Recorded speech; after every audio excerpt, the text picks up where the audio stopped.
자, 이제 우리가 룻기를 보면 좋을 것 같아요. 사사기가 어떤 이스라엘 전체 안에서 여호수아 이후로 타락했던, 패역했던 그 세대의 상을 보여주고 있다라고 한다면, 하나님께서는 그 패역한 이스라엘 가운데도 긍휼을 잊지 않으시고 구원하시고 그들 돌이키기 위해서 징계하시는, 이 징계는 완전히 멸절시키는 징계가 아니라 다시 돌아오게끔, 언약 안으로 돌아오게끔 하는 그런 압제와 징계를 사용하셨고, 결국 깨닫기를 원하셨는데 이 사사기 끝자락에 보니까 그것은 이루어지지 않았던 것 같아요. 근데 이와 동일한 시대 가운데 정말 하나님의 기쁨이 되어지는 사건이 하나 있었습니다. 그것이 뭐냐면 바로 룻기에 나와 있는 내용이에요. 룻기는 사사시대 가운데를 시대적 배경으로 하고 있고요. 그 가운데 이스라엘 전체의 어떤 패역한 모습이 아니라 그 패역한 이스라엘의 가운데 정말 하나님의 의로운 한 사람 또는 하나님의 백성 한 가족을 대상으로 해서 하나님이 어떻게 그 가정을 구원해 가시는지를 보여주는 그런 책이라고 볼 수 있을 것 같아요. 사사기는 전체 안에서 어떻게 망해져 가느냐, 그 망해져가는 이스라엘 전체의 흐름 안에서 정말 보석처럼 반짝 빛나는 하나님의 의로운 사람들, 한 가정을 또 그 하나님께서 어떻게 구원해 가시는지를 기록하고 있는 책이 바로 이 룻기다라고 우리가 보시면 좋을 것 같습니다. 이 룻기에 대해서 우리 좀 잠깐 살펴보도록 하겠습니다. 이 시대적 상황을 보게 되어지면 1장 1절에 사사들이 치리하던 때에 라고 시작하고 있습니다. 그리고 마지막 장 4장 22절에 보게 되어지면 다윗의 족보에 대해서 이야기합니다. 오벳을 낳고 오벳은 이새를 낳고 이새는 다윗을 낳았더라. 그래서 다윗의 족보를 이야기하고 있는 것을 봐서는 왕정시대가 이거에 대한 기록시가 되겠군요. 그러니까 룻기가 활동했던 룻기의 내용, 그 스토리의 내용은 사사시대지만 이것을 기록하고 있는 것은 다윗이란 족보를 통해서 뭔가 이야기하고 싶은 거예요, 저자는. 그렇다면 다윗이 태어났던 때 왕정시대가 되겠죠. 사울왕 초기이거나 또는 다윗이 왕으로 등극했을 때, 이건 좀 더 우리가 제가 살펴보도록 하겠습니다. 그리고 주된 지리적으로 보게 되어지면 유대적 특징이 있는데요, 유다 베들레헴이 굉장히 많이 언급되어집니다. 베들레헴에 기근이 있어가지고 물론 모압에 내려가긴 하지만 주된 활동 무대는 다시 유다 베들레헴으로 돌아오게 되어지고, 그곳에서 보아스의 은혜를 입게 되어지고 기업 물을 자로서 룻과 결혼하게 되어지고 그 가문을 잇게 하는 사건. 그래서 유대적 특징들이 강하고요. 그 다음에 율법이나 유대 전통에 대한 이해함이 많은 책인 것 같습니다. 특별히 이삭 죽기, 대대결혼 또는 우리가 고엘 제도라고 이야기하죠. 기업 물음에 대한 것들이 반복되어지고요. 과거 이스라엘은 그 기업 물을 때 이런 전례가 있었다라고 하는 걸 통해서 봤을 때 율법 안에 이런 것들이 있었구나라고 하는 근거가 되어지겠고, 또 4장 18절부터 22절까지 이 계보, 족보를 통해서 볼 때 다윗이라고 하는 사람을 강조하고 있고 유대적 특징 안에서 이것들을 설명하고 있다라는 것들을 볼 수 있겠죠. 자, 그렇다면 저자를 우리가 추정해 볼 수 있는 것은 뭐냐면, 본문 안에 언급되어 있지는 않지만 사사시대와 왕정 초기 시대를 다 알고 있는 사람, 특별히 유대인으로서 율법에 대한 이해가 있는 자이고, 마지막 4장 22절에 나온 것처럼 이 다윗의 족보를 통해서 다윗 가문을 강조하고 뭔가 알고 싶어하는 사람이 이 저자일 가능성이 높겠죠.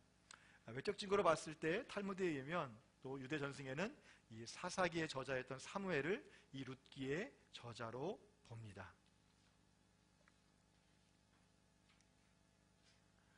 또 역대상 29장 29절 30절, 역대하 29장 25절에 보게 되어지면 다윗 왕의 행적은 처음부터 끝까지 선견자 사무엘의 글과 선지자 나단, 선견자 갓의 글에 다 기록되었고 라고 되어 있어요. 이제 이 다윗 왕의 어떤 기록들을 남겼던 사람 세 분이 있는데 사무엘과 나단과 갓이라고 이야기하는 거예요. 우리 저자를 사무엘로 보지만, 그래서 사사기와 동일하게 한번 보게 되어지면 선견자 또는 선지자 사무엘은요, 마지막 사사이면서 초기 왕정 시대 사울을 왕으로 세웠고 또 그를 뒤를 이어서 다윗의 기름 부었던 사사였죠. 그리고 왕의 제도를 가르쳤던 사람이고 또 관례를 알고 있는 사람이고 이스라엘의 사사로서 지도자로서 이스라엘을 통치했던 사람입니다. 그리고 왕을 세웠던 사람이죠. 죽는 날까지 다시 사울을 보지는 않긴 했지만 어쨌든 그는 사울 왕조에 대해서는 조금 이렇게 부정적인, 왜냐하면 하나님이 버리셨기 때문에, 그리고 다시 일어나는 이 다윗 왕조에 대해서 굉장히 강조하고 긍정적으로 사역했던 사람인 것을 볼 수 있어요. 그렇지만 그는 다윗 왕이 즉위하기 전에 죽었습니다. 선견자 갓, 잘 언급되어 있지 않지만 아둘람굴의 다윗 왕과 함께 있었던 선지자이고요. 다윗의 인구조사, 그다음에 세 가지 징계에 대해서 대언을 해주었던 사람이고요. 다윗 왕과 함께 찬양대 임무를 분담시켜 주었고 다윗과 굉장히 친밀했던 사람인 것들을 우리가 살펴볼 수 있을 것 같아요. 그리고 나단은 이미 잘 알고 있는 것처럼 하늘부터 다윗의 언약을 전했던 사람이고, 우리아를 살해한 다윗의 죄에 대해서 하나님의 심판을 대언했던 사람이고, 그리고 솔로몬의 이름이 여디디아라고 하는 것들을 전했던 사람, 그리고 솔로몬의 왕이 즉위를 적극적으로 도왔던 사람이 바로 이 나단 선지자이죠. 다윗과 함께 찬양대 임무를 동일하게 밭과 함께 분담했던 사람이 이 나단입니다.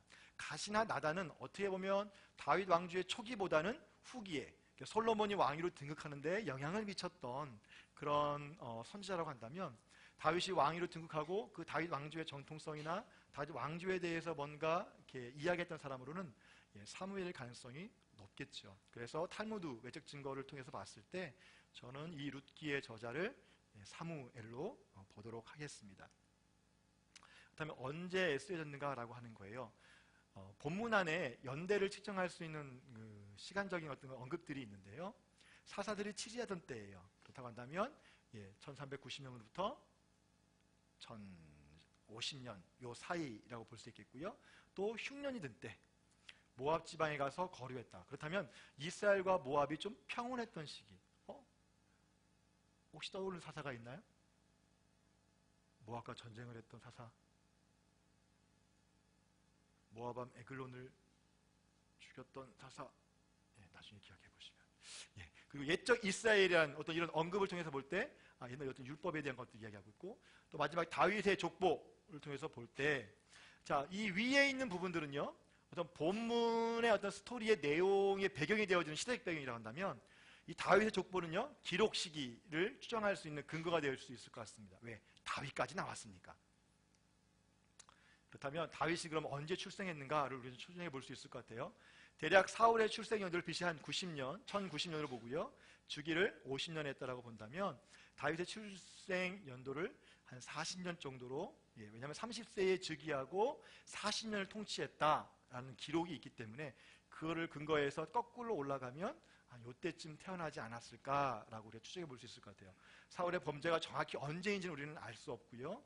다윗이 기름 부은 것도 대략 그렇다면 한 이때쯤 되지 않을까, 소년이었을 때니까 추정해 볼 수 있을 것 같습니다. 그리고 그 뒤에 이제 도망하는 것들, 사무엘 죽음도 언급되어 있지 않지만 어쨌든 사울의 죽음과 다윗의 즉위. 그래서 다윗의 계보를 언급하는 걸 통해서 봤을 때 다윗의 출생과 다윗의 즉위 요 사이 어간에 아마 기록되어지지 않았을까라고 우리가 추정해 볼 수 있을 것 같아요. 그렇다면 1040년 출생 이후로 이 룻기는 기록되어졌다라고 볼 수 있을 것 같습니다. 자, 역사적 배경을 보게 되어지면 이미 사사기 안에서 했기 때문에요. 여호수아가 죽은 후에 이스라엘 백성들은 어땠습니까? 하나님을 버렸고 우상을 섬기기 시작했죠. 그런 하나님은 그런 이스라엘 백성에 대해서 징계, 다시 말하면 다시 돌아오도록 그들을 시험하셨고요. 그 뜻을 돌이키셔서 때로는 사사를 보내서 구원하기도 하셨습니다. 사사시대에 악순환이 있었죠. 악에서 돌이키지 않았어요. 또 다시 또 라고 하는 것들이 계속 반복되면서 하나님 앞에서 여호와의 목전에서 악을 행했던 패역한 이스라엘. 그래서 결국 한마디로 그것을 요약하자면 이스라엘 왕이 없으므로 자기 소견에 옳은 대로 행했던, 곧 자기가 왕이었던 시대, 이 시대가 바로 사사시대라는 거죠. 하나님 앞에서 보면 이 사사시대를 보면 하나님께서는 아마 마음에 근심하셨고 다시 그들이 돌이키면 구원하셨던 것들을 계속해서 반복하는 걸 보게 되어집니다. 그러나 하나님 편에서 보게 되어지면 그런 패역한 자기의 소견에 옳게 행하던 이 사사시대 가운데 특별히 이 보아스라고 하는 사람을 통해서 하나님의 의로움을 드러냈던 요 사건이 나오고 있습니다. 물론 뒤에 이제 한나나 사무엘도 동시대 가운데서 그런 역사를 또 이루어지게 했죠. 그리고 초기 왕정 시대 보게 되어지면 이스라엘 백성들이 다른 나라와 같이 왕을 요구합니다. 하나님이 왕이었음에도 불구하고. 그렇지만 요 보아스나 룻 또는 하나님의 의로운 사람들을 통해서 하나님의 왕됨을 보여주셨고 인정받으셨고 또 당신이 왕이신 것들을 보여주셨어요. 이스라엘 왕을 세우고 그 왕을 내리는 것은 하나님이 하시는 거예요. 선견자를 통해서 기름 부음을 통해서 이스라엘 백성들이 추대하는 게 아니라 하나님이 기름 부으심을 통해서 왕을 세우신다. 그렇다면 온전한 하나님이 이스라엘 백성의 왕이신 그런 주권자라는 것들을 또 한번 보여주고 있다. 그렇다면 이 룻기의 주제는 무엇일까라고 하는 부분입니다. 룻기는 우리가 보통 이제 뭐 어버이주일이나 이런 때 보면 그 효녀 또 효심이 아주 가득한 그 자부의 모습으로서 이렇게 많이 이렇게 설교하기도 하고 저도 어렸을 때 많이 들었던 것 같아요. 예, 그런데 물론 스토리의 내용은 그렇습니다. 그 시어머니를 지극정성으로 모시는 룻의 그 아주 정성 어린 효심을 우리가 본받을 수 있겠죠. 그렇지만 저자의 의도는 그 룻의 효심의 강조가 있는 것이 아니라 그 내용이 없다는 게 아니에요. 그렇지만 저자의 의도는 뭐냐면 이 룻이 모압 여인인데 어떻게 이스라엘 백성이 되었으며 또 어떻게 보아스를 만나서 이스라엘 안으로 들어왔는가, 여기 안에 작용하는 보이지 않는 하나님의 헤세드, 은혜에 대해서 설명하고 있는 거예요. 그리고 보아스는요, 의로운 사람이지만 하나님을 대표할 수 있는 사람으로 우리가 볼 수 있습니다. 왜? 이방인에게 그 사랑을 보여줬던. 그래서 이방 여인을 향한 보아스의 사랑은 결국 이스라엘과 또 열방을 사랑하시는 하나님의 모습으로 우리가 이렇게 대비를 해서 살펴볼 수 있을 것 같아요. 그렇지만 그 결과로 태어났던 게 뭐냐면 오벳이고, 오벳의 가문 가운데 마지막에 누가 태어났다는 거예요? 다윗이 태어났다는 거예요. 자, 쓰여진 시기가 다윗이 태어난 이후로 우리가 추정해 봤습니다. 엄밀히 이야기하면 사울이 왕이었던 시대고, 이제 사울이 기름 부음 받았고 왕이 되어졌지만 불순종함을 통해서 그 왕의 권위가 이제 내려가게 되어지고 다시 다윗이 기름 부었고 왕으로 등극하는 이 시기 가운데 이 룻기가 쓰여졌다고 볼 수 있을 것 같아요. 여호수아, 사사기, 룻기, 이것은 동시대의 원독자들을 배경으로 하고 있습니다. 여호수아를 통해서는 유다 지파의 강조, 그리고 순종을 통해서 어떻게 하나님 앞에 나아갈 것인가, 그리고 언약 백성에서 순종의 삶에 대한 것을 강조한다면, 그 모델로서 여호수아와 그 믿음의 출애굽 2세대들을 강조하고 있다면, 지금 이들이 당면하고 있는 현 시대는 이 사사락의 끝자락에서 실패했던 거예요. 그렇다면 이 실패했던 역사, 사사시대의 역사 가운데 하나님이 이스라엘 백성을 다시 재창조하고 구원하기 위해서 선택한 한 사람이 있다는 겁니다. 그 사람이 누구냐면 다윗이라는 거예요. 근데 이스라엘 입장에서 본다면 처음에 사울을 왕으로 세웠잖아요. 그리고 사무엘이 다윗을 기름 부은지도 잘 몰라요. 사무엘이 다윗을 기름 부을 때에 공공연하게 막 내가 다음 왕을 세우겠습니다 하고 기름 부었겠습니까? 아니요. 그럼 당장 사울한테 죽임당하게 그렇게 하지 않았겠죠. 몰래 찾아가서 기름을 부었어요. 그러니까 이스라엘 백성 전체는요, 지금 다윗이 기름 부은 왕이 되는지 몰라요. 근데 어느 날 보니까 사울이 전사합니다. 근데 또 따져보니까 이 사울은 또 다윗의 장인이기도 하지 않습니까? 다윗이 사울에 막 쫓겨 도망가기도 했어요. 여러 사건 이야기들이 있으니까 뭐 죽이려고 해. 그러니까 사람들은 오해하는 거예요. 다윗이 혹시 사울을 죽이고 왕위에 오른 것은 아닐까? 전사했다라고 하지만 그렇게 모른 것은 아닐까? 사위임에도 불구하고 정치적 야망이 있는 애 아니야? 그럼 다윗은 누구냐? 야, 벌 볼 일 없는 사람 아니냐? 사무엘이 기름 부었다고 하는데 그게 정말 맞는 것 같긴 해? 사무엘도 죽었잖아. 그러니까 다윗 왕조에 대해서 지금 뭐예요? 정통성이 없는 거예요. 다윗이 왕위에 있을 때 헤브론에서 7년이에요. 7년 6개월. 자, 그때 사울이 죽었지만 사울의 아들 이스보셋이 왕이었습니다. 2년 반, 거의 한 3년 가까이요. 그것은 여전히 사울을 추종했던 세력들이 있었다는 겁니다. 10개 지파가 됐든 어쨌든. 그러니까 다윗이 왕으로서 7년 헤브론 통치의 이 기간은 다윗이 온전한 그 왕권과 자기 어떤 권한을 행사했던 이게보다는 두 왕국이 함께 공존했었던, 어떻게 보면 2개와 10개 지파가 나뉘어 있었던. 근데 이 이스라엘 백성들에겐 야, 사무엘이 기름 부었대, 다윗이 왕이 됐대 라고 하는 것, 정말 그러면 그가 하나님이 세우신 왕인가? 가만히 다윗의 계보를 살펴보니까 그 위에 두 여인이, 이방 여인이 있어요. 누구냐면 룻, 그리고 그 위에 보아스의 어머니가 누구죠? 라합이에요. 이스라엘, 우리가 생각하는 선민의식인 이스라엘 백성이 어떻게 이방 여인이 그 혈족 가운데 있는 다윗이 왕이 될 수가 있냐, 그리고 어떻게 그런 다윗을 하나님께서 기름 부었겠냐 오해할 수 있고 여러 가지의 소문들이 있겠죠. 이건 그냥 제가 추론해 본 겁니다. 그 상황 가운데 아직 왕정 초기 가운데 다윗이 왕으로서 권한을 행사하지 못할 때 이 글을 통해서 여호수아나 사사, 그래서 순종의 시대 가운데, 그럼 사울이 순종했느냐? 아니, 너희가 아는 것처럼 사울은 이미 버림받았다. 불순종함을 통해서. 다윗은 순종의 세대로 새로 이렇게 보여주는 거고요. 사사기를 통해서는 이 패역한 시대 가운데 자기 소견에 옳은 대로 행했던 이스라엘 백성들, 이 패역의 시기 가운데, 야, 하나님이 기름 부어 세운 다윗이 있는데 왜 너희들 소견에 옳은 대로 또 왕을 만들려고? 아니지 라고 하는 의미를 전달하는 것이고, 그 다음 이 다윗은 정말 하나님이 세우신 왕이냐? 그 가문은 정말 떳떳하냐?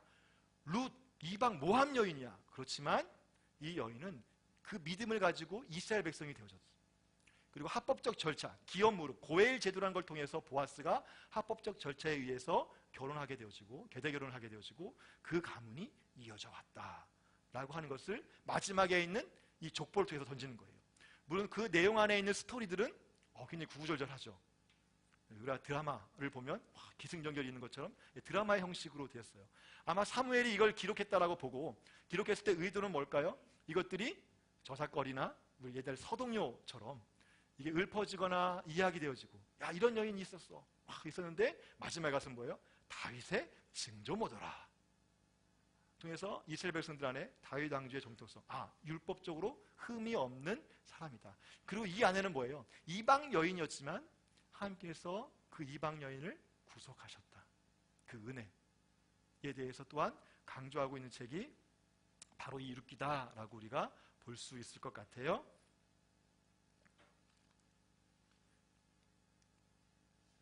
자, 쓰여진 이유를 보게 되어지면요, 룻과 보아스의 신실함을 통해서 몰락하고 고통 가운데 있는 이 나오미의 가족이 회복되었던 것처럼 신실한 다윗과 그 가족들을 통해서 이스라엘이 구속되어지고 회복될 것임을 알게 하기 위해서 쓰여졌다라고 우리가 볼 수 있겠죠. 아마 저자는 그런 의도를 가지고 이 책을 기록했고, 그 끝자락에 다윗의 족보를 집어넣습니다. 그리고 룻이 하나님을 섬기기로 결심하고 그렇게 헌신하신 그 신실하심을 다른 이스라엘 백성들도 본받도록, 이방 여인이 이렇게 하나님을 섬기는데 하물며 언약 백성인 이스라엘 백성들이 하나님을 섬기지 않는다면 그건 말이 안 되는 거죠. 사사시대와 같은 그런 패역을 행할 것이냐? 그 패역한 사사시대 가운데 이방 여인이 뭐예요? 하나님 앞으로 나아갔다는 거예요. 좋은 신앙의 모델이 되는 거죠. 그리고 이 안에 보게 되어지면 하나님의 백성을 구속하시는 하나님의 은혜를 알게 하기 위해서. 물론 이방 여인 룻이 주인공이 하지만 이 룻이 낳은 오벳을요, 누구의 아들이라고 얘기합니까? 나오미의 아들이라고 얘기해요. 왜냐하면 기업을 불어서 대를 잇게 하고 나오미의 아들이 되어진 겁니다. 그래서 나오미를, 오벳의 뜻이 이제 나오미의 이제 종이 되는 거죠. 나오미를 봉양하고 나오미를 섬길 봉이 되어졌다, 그 봉양자가 되어졌다라는 의미로 이제 오벳이라고 지었는데, 그래서 뭐예요? 그 안에 보게 되어지면 하나님 언약의 신실한 백성들을 구속하시고 그 가문을 잇게 하고 그 가운데 공급하게 하시는 하나님의 은혜를 이걸 통해서 또한 이스라엘 백성들에게 보여주고 있는 것이죠. 그래서 룻기 전체의 구조를 보게 되어지면 이렇게 볼 수 있을 것 같습니다. 1장, 2장, 3장, 4장으로 4개 나눠 볼 수 있겠고요. 첫 번째 1장은요, 나오미의 가족의 몰락입니다. 모압으로 내려가고 남편 죽고 두 아들 죽고 자부만 남죠. 그래서 그때 뭐예요? 하나님께서 이스라엘 백성들에게 은혜 베푸셨다는 것, 풍년 들겠다는 얘기 듣고 돌이키게 되어지고 롯이 결정합니다. 나오미가 이제 함께 가고 있는데 그 길 가다가 이제 너희들 고향으로 돌아가라 했는데 롯만 따르죠. 그리고 하나님을 섬기기로 결정하는 장면이 나온다고 한다면, 이때는 이제 룻이 가서 이제 이삭 죽기를 하면서 이 나오미를 잘 봉양합니다. 룻의 헌신, 그 모습을 보면서 보아스가 은혜를 베풀게 되어지죠. 그러니까 이 룻이 아리따워서 나이 많았던 이 보아스가 그를 은혜를 베풀었다기보다는 그가 시부모를 섬기는 것, 이방 여인으로서 와서 하나님의 백성으로서 삶을 사는 것이 아마 뭐라고 할까요? 현숙한 여인으로서 아주 보기 좋았던 것 같습니다. 그래서 은혜를 베풀게 되어지죠. 이 보아스의 은혜는 결국 하나님의 은혜를 예표한다고 볼 수 있습니다. 그리고 3장에 보게 되어지면 룻이 순종하죠.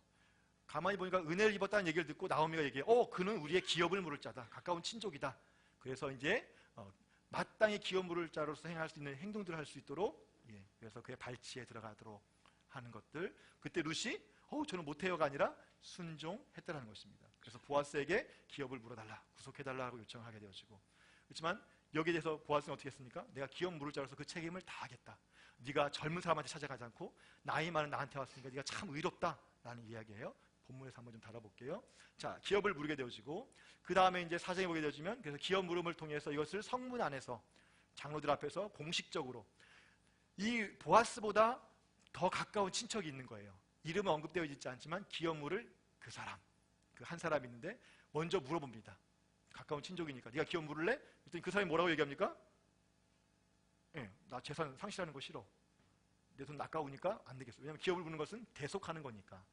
돈을 대신 지불하고 그 땅을 사주는 것도 되는 거니까요.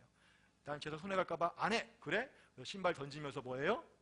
공식적으로 꽝 끝내죠. 그리고 이 보아스가 기업을 물자로 이제 확정되어지고 그래서 룻과 이제 결혼하게 되어서 나오미의 가정의 대를 이어주는 회복의 장면이 이제 이 4장에 나옵니다. 이 가운데 보게 되어지면 룻의 헌신과 보상받는 룻이라는 큰 주제 드라마 안에서의 인물들이 나오고요. 이 가정의 몰락 상황 가운데 있음에도 불구하고 가정을 돌보시는 하나님의 모습이 나옵니다. 물론 룻기 안에서는 하나님의 이름이 직접 하나님이 직접 말씀하시는 분은 없어요. 물론 나오미가 하나님이 뭐 저주를 받았나 어쩌나 이런 얘기를 조금 해서 더 이상 내 이름을 나오미라 하지 말고 말하라 해라 뭐 이런 말씀을 하긴 하지만 보이지 않는 하나님의 손이 이웃 가운데 함께 하셔서 비록 모압 땅에 내려갔지만 그들이 돌이킬 때에 그들을 구원하시는 하나님의 섬세한 손길이 담겨져 있다라는 것이죠. 그리고 보아스와 그 가족을 돌보고 가정을 회복하시는 그 모습들이 담겨져 있다라고 볼 수 있습니다. 그래서 이걸 좀 더 이렇게 좀 카이아준 구조로 보게 되어지면요, 이렇게 서로 이렇게 대꾸를 이룹니다. 나오미의 가족이 이제 몰락을 했어요. 다시 오벳의 탄생을 통해서 회복되어집니다. 두 며느리를 선택했고요. 한 사람이 두 사람이 있는데 보아스가 이제 룻에 대해서 축복하고 선택하게 되어집니다.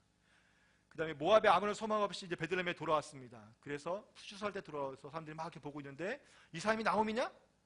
아마 과거에 유력했던 사람인 것 같아요. 그러니까 나오미, 그 남편과 함께 내려갔을 때 아마 그 지역 안에서 베들레헴 지역 안에서 좀 부유했던 사람이 좀 우리가 추정해 볼 수 있을 것 같아요. 지금 돌아온 몰골을 보니까 뭐예요? 완전 쫄딱 망해서 왔으니까 남편도 잃어, 아들도 없어. 그나마 이제 뭐예요? 이방 며느리 한 명 데리고 돌아오는 거예요. 재산도 없이. 정말 이 사람이 나오미냐? 라면서 반문을 하면서 나는 거죠. 그렇게 돌아왔는데 다시 이제 이 보리사를 켤 때 이제 보아스가 질문하죠. 네가 누구냐? 아는데 한 번 더 물어봐요. 그러면서 자기 이런 사람이다 얘기함을 통해서 질문을 통해서 그리고 이 안에 룻과 보아스의 만남을 통해서 결국 이 일들이 이루어지죠. 자, 룻과 보아스의 만남 안에는 뭐냐면 보이지 않는 하나님의 섭리가 있다라고 하는 것들이에요. 단순히 그냥 러브스토리다 그렇지만 그 안에 하나님의 인도하심이 있습니다. 룻과 보아스가 만나는 이 은혜 장면은 뭐냐면 출발점은 이 앞부분에서 나오미가 마음을 돌이켜서 하나님께로 돌아가기로 결정한 그때부터 하나님의 은혜가 회복의 은혜가 시작되어진다라고 보시면 좋을 것 같습니다. 자, 본문의 배경은요, 우리가 너무나 잘 알고 있는 사사시대입니다. 그때 이스라엘의 왕이 없으므로 사람이 각기 자기 소견에 옳은 대로 행하였더라. 1장 1절에 보게 되면 사사들이 치리하던 때에 그 땅에 흉년이 든지라로 이 룻기가 시작하고 있죠.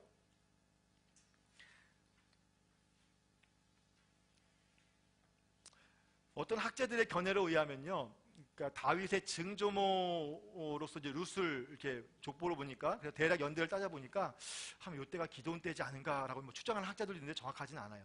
어쨌든 그렇지만 사사 시대라고 하는 것들 우리가 동일한 부분이라고 볼 수 있겠고요. 근데 이 땅에 보게 되어지면 지금 시작이 뭐냐면 그 땅에 흉년이 드니라라고 이야기하고 있습니다. 땅의 흉년. 자, 이건 우리가 신명기로 접근해 본다면 뭘까요? 언약적 축복입니까? 언약적 저주입니까?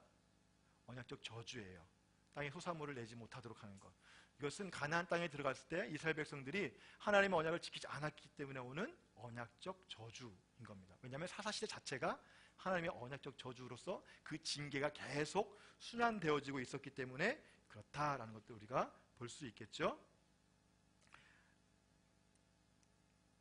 자, 등장인물, 드라마 형식으로 좀 보면 좋을 것 같아요. 등장인물 첫 번째, 비중은 없지만 엘리멜렉이 있습니다. 이름의 뜻은요, 나의 하나님은 왕이시다.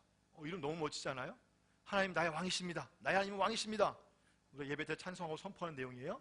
나오미의 이름 뜻은 나의 기쁨, 나의 기뻐하는 자가 바로 이 나오미의 뜻이에요. 근데 이 사람들이 지금 어디로 내려갔습니까? 베들레헴에서 모압으로.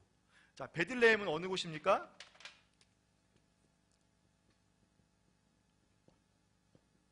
예, 이쯤 있겠죠? 맞나요? 요쯤 됐죠. 요단 건너가고 이쪽 지역이 이제 모압 지역입니다. 예루살렘 요 밑에 있고 뭐 베들레헴 위쪽인가 위쪽은 정확히 지도를 보시면 될 것 같고요. 자, 이 베들레헴에서요, 다시 말하면 하나님이 있으라고 했던 하나님의 약속의 땅 가나안 땅이에요. 여기에 뭐예요? 언약적 저주로 인해서 기근이 내렸습니다. 그러면 이스라엘 백성들이 해야 될 태도는 뭘까요? 아, 너희가 그 땅에 들어갔을 때에 땅이 소삼을 내지 않거나 또는 뭐예요? 전쟁이 일어나거나 또는 질병이 돌거나 그럴 때는 뭐예요? 말씀에 입각해서 이게 뭐야? 언약적 저주의 사인이구나. 그럼 해야 될 태도는 뭡니까? 회개하고 주님 앞에 돌아와야 되는 거예요. 근데 이 사람들이 선택했던 것은 뭐냐면 하나님은 나의 왕입니다 라고 고백했던 이 엘리멜렉이 모압 땅으로 내려가요. 이 땅에 아마 부유했던 것 같습니다. 풍년이 있었고 소산물이 많았던 것 같아요. 내려갑니다. 나오미, 나의 기쁨, 나의 기뻐하는 자가 같이 따라 내려갑니다. 그리고 그가 내려가서 두 아들을 잃고 남편을 잃고 나서 돌아올 때는요, 기쁨이 아니라 이제는 뭐가 바뀐 거예요? 마라, 쓰다, 괴롭다. 우리 마라의 물 나온 것처럼. 그래서 전능자가 나를 괴롭게 하셨다라는 의미에서 스스로 마라라고 하는 이름을 붙여요. 네가 누구냐? 나오미가 아니냐? 날 더 이상 나오미라고 부르지 마라. 난 기쁨이 없다. 나는 쓰다. 하나님의 언약을 떠나서 언약 백성이 다른 땅에 거주하기 시작했을 때, 떠났을 때 주어지는 결과가 이 이름 안에서 또 보여주고 있다라고 볼 수 있겠죠. 그리고 두 아들이 있는데 이름이 재밌습니다. 말론, 기럧이에요. 뜻은 병약한, 기럧는 낭비. 첫째 아들은 이름 그대로 병약했는지 일찍 죽게 되어지고요. 기럧는 낭비했는지 어쨌는지 모르겠지만 어쨌든 이 오르바의 둘째 아들로서 오르바의 남편이고 결국 죽게 되어졌습니다. 결국 보아스가 이 말론과 기럧에 있던 그 모든 엘리멜렉의 가문의 모든 것들 기업을 물으면서 지불을 했겠죠. 본문에 언급되어 있지 않지만 기업을 벌었다는 것은 그들의 땅, 이 베들레헴에서 내려올 때 팔았던 땅들을 이 보아스가 대신 다 치러진 거예요. 계대결을 통해서 룻만 취한 것이 아니라 그 기업에 있는 모든 땅들을 다시 획득했던 것. 그래서 자기 가문을, 유다 지파를 유지할 수 있도록 해주었던 것을 우리가 볼 수 있습니다. 자, 그 다음에 자부죠. 오르바, 앞머리나 머리털을 밀고 결국 그녀는 따라가다가 모압에 남게 되어집니다. 룻은 우정, 친구라는 이름을 갖고 있고 결국 어머니를 쫓아 팔레스타인, 다시 말하면 이 베들레헴으로 올라왔고요. 보아스와 계대 결혼하여서 다윗의 조부인 오벳을 낳는 그 인물이 되어지는 것을 보게 되어집니다. 그리고 보아스, 핵심적인 주인공이죠. 민첩, 재빠름. 유력한 베들레헴 사람, 아마 부유했던 것 같습니다. 단순히 유력하다는 것이 부유하다는 것만 의미하는 것이 아니라 율법에도 의로웠던 사람이라고 보시면 좋을 것 같아요. 경제적인 것뿐만 아니라 율법으로나 어떤 성품적으로나 굉장히 존경받을 만한 사람이었다. 그래서 룻의 두 번째 남편이 되어지는 인물입니다. 자, 여기 보게 되어지면요, 엘리멜렉과 나오미가 처음에는요 약속의 땅을 떠나서 모압 땅으로 들어옵니다. 그래서 결국 그들에게 주어진 것은 뭐만 있었어요? 남편 죽고 아들 죽고 그 다음에 뭐예요? 재산 다 날리고 남은 것이 아무것도 없었어요. 그 땅에 머문 지 한 10년 정도 지났습니다. 아마 10년 안에 쫄딱 망한 것 같습니다. 자, 그리고 나서 보니까 6절에 보게 되어지면 그 여인이 모압 지방에서 여호와께서 자기 백성을 돌보시고 그들에게 양식을 주셨다함을 듣고 라고 되어 있습니다. 자, 가난을 피해서 내려왔어요. 10년 동안 쫄딱 망했습니다. 남편 주고 두 아들 주고 자부 둘만 남았어요. 재산 다 탕진했어요. 10년쯤 지났는데 갑자기 이스라엘에서 소식이 들어오는데 하나님이 이 땅을 축복했다는 거예요. 어느 사사가 있는지 모르겠지만 다시 하나님께서 그 땅에 뭐예요? 언약을 들어왔기 때문에 언약적 축복을 해주시는 걸 듣게 됐어요. 그래서 이 나오미가 뭐예요? 결단합니다. 그래, 다시 나의 약속 땅으로 돌아가자. 이 의미는 결국 하나님께로 돌아가자라고 하는 영적인 해석이 가능할 것입니다. 그래서 이 나오미가 돌아가게 됩니다. 두 자부와 함께 가다가 중간쯤에서 이 룻이 얘기하죠. 내가 아는 것처럼 다시 결혼해서 아들을 낳은들 너희들에게 뭐 아들을 주고 뭐 이런 얘기하는 것처럼 불가능하니까 각자 뭡니까? 그의 백성과 그의 신들에게 돌아가라. 너희의 백성과 너희의 신에게 돌아가라 라고 했을 때 오르바는 모압이니까 다시 그 땅에 남기로 하고 룻은 이 약속의 땅으로 함께 들어갑니다. 그때 고백되는 것이 우리가 너무나 잘 알고 있는 말씀이죠. 어머니의 백성이 나의 백성이 되고 어머니의 하나님이 나의 하나님이 되리라. 그러니까 여러분, 이스라엘이라는 것은 어떤 아브라함의 혈통적 이스라엘도 있지만 이렇게 믿음으로 영적 이스라엘도 가능하다는 거예요. 왜냐하면 하나님께서 아브라함을 부를 때에 이스라엘의 조상이 아니라 열국의 아비로라는 것이 이미 이방인을 수용하고 포용하고 있다는 것을 우리가 볼 수 있죠. 자, 그리고 나서 뒤에 보게 되어지면 이름을 몰라요. 문형에 기업 물을 자가 있는데 이 사람은 뭐예요? 기업 물을 책임을 이행하지 않아요. 그렇지만 보아스는 기업 물을 책임을 이행하는 것을 보게 되어집니다. 이곳에 나온 나오미, 처음 시작은 남편을 따라서 율법을 떠났지만 다시 언약 안으로 들어왔고, 룻은 그 어머니를 통해서 다시 하나님 백성으로 들어왔고, 보아스는 기업 물을 의무가 먼저 있는 사람이 있기 때문에 자기가 안무로 됨에도 불구하고 율법에 의로웠던 사람이기 때문에 기업을 물음을 통해서 하나님의 그 율법을 행했던 의로운 사람으로 기록되어집니다. 요 세 인물들은 이 룻의 이야기 안에서 부정적인 역할을 감당하는 사람들이다라고 보시면 될 것 같아요. 자, 그 중요한 포인트는 뭐냐면 여호와께서 자기 백성을 돌보시사라고 하는 단어에서 나오고 있습니다. 하나님께서 자기 백성을 돌보시사. 여러분, 사사기 안에 그 패역한 시대에도 하나님께서 하나님의 백성을 돌보셨어요.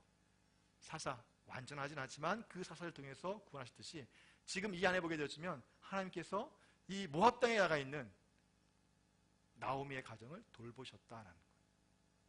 나오미 입장에서 본다면 하나님 돌보긴 뭘 돌봐? 하나도 안 돌본 것 같아. 남편 주고 두 아들 주고 손자도 없고 재산 하나도 없고. 그런데 기록하기는 하나님이 돌보셨다. 그럼에도 불구하고 하나님이 그들을 돌보셨다. 이스라엘 백성들 안에서 돌보셨고 또 그들 또한 돌보셨고, 그래서 그 소식을 듣고 이 나오미가 이제 돌아오게 되어지는 것이죠. 자, 이 안에서 우리가 좀 기억해야 될 건 뭐냐면 하나님의 언약에 신실하신 분이다라고 하는 부분이에요. 신명기 28장 축복과 저주입니다. 하나님 언약을 지키면 축복, 언약을 어기면 저주인 거예요. 그래서 모든 복과 저주가 내게 임함으로 이 일이 마음에서 기억나거든 내 하나님께로 돌아와. 그러니까 하나님이요, 언약을 어겼다고 해서 저주만 내리고 너 다음에 기회 없어 라고 끝내는 게 아니라 혹시 깨닫게 되면 뭐라고 얘기합니다? 기억나거든, 마음에서 기억나거든 내 하나님께로 돌아와라. 지금 룻기 1장 6절에서 룻이 돌아가기로 결정한 그 이유는 뭐냐면 하나님이 그 땅을 돌보시는 사건을 듣고 하나님 언약 백성의 삶이 무엇인가를 그가 깨달은 거예요. 그래서 그가 돌아가기로 한 거죠. 사사시대에는요, 그때 이스라엘의 왕이 없으므로 사람의 소견에 옳은 대로 행하였더라. 그러니까 마음에서 하나님께 돌아가지 않았어요. 인정하지도 않았고 돌아가지도 않았고, 그래서 자기 소견에 옳은 대로 행했다라는 거예요. 근데 왕정시대, 특별히 이 나오미의 또 이 룻의 후예였던 다윗을 보게 되어지면, 열왕기 보게 되어지면 다윗이 여호와께 다시 묻죠. 여호와께 금하시는 것이 이것이니. 그러니까 다윗은 그가 왕정시대 하면서 행했던 일을 가면 뭐냐면 가장 중요한 건 뭐냐면 여호와께 물었다는 거예요. 마치 누구처럼? 앞에 있는 여호수아처럼. 여호수아가 여호와께 묻고 정복 전쟁을 했을 때, 물론 아간의 범죄가 있긴 하지만 성공을 이끌었던 것처럼 다윗이 여호와께 묻고 쭉 나갔어요. 물론 그 과정 가운데 밧세바 사건도 있습니다. 근데 밧세바 사건은요, 사울 왕과 대조를 이루어요. 사울 왕이 순종하지 않았다고 할 때 재물을 숨겨놨을 때 어떻게 했습니까? 이렇게 좀 거짓말을 이야기하고 뭐라고 하고 좀 얼버무렸던 태도를 취했다고 한다면, 다윗 왕은 나단 선지자가 꼬집었을 때 단번에 회개하고, 이 시편에 보면 그 침상으로 눈물로 그 침상을 띄었다라고 이야기하는 것처럼 시편 50편에 그 사건, 참회하는 모습, 실수할 수 있어요. 그러나 그 태도는 뭐예요? 다시 하나님의 언약을 기억하고 그가 돌아왔다라는 거예요. 이것이 이제 원독자들이 보여주고자 하는 의미인 거죠. 자, 이 가운데 뭐냐면 하나님 언약에 신실하게 왕이었음에도 불구하고 돌보셨어요. 그 가운데 특별히 룻기 안에 나오는 인물들 통해서 하나님의 언약을 이끌어 가신 것들을 보게 되어집니다. 이스라엘이 선택할 게 있습니다. 그러면 우리는 무엇을 선택해야 되느냐?